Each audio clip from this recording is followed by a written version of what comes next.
নির্বাক থেকেও তুমি আমার সবচেয়ে আপনজন। তোমার তরে চির অনুগত থাকবে আমার মন। দূরে থেকেও আমার লেখায় প্রেরণা যোগাও তুমি।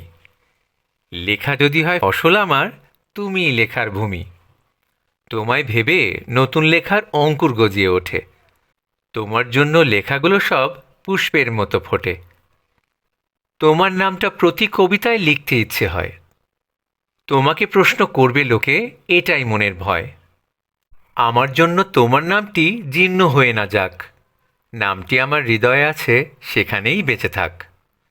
আমার নাওয়ের শোভা তুমি, রঙিন মোহিত পাল। আমার লেখার মাঝে তুমি থাকবে চিরটাকাল। তুমিই আমার বন্ধু থাকবে, বাঁচব যতদিন। এক জনমে শেষ হবে না তোমার মায়ার ঋণ। কেউ না জানুক, তুমি তো জানো, তোমার জন্যই লেখি।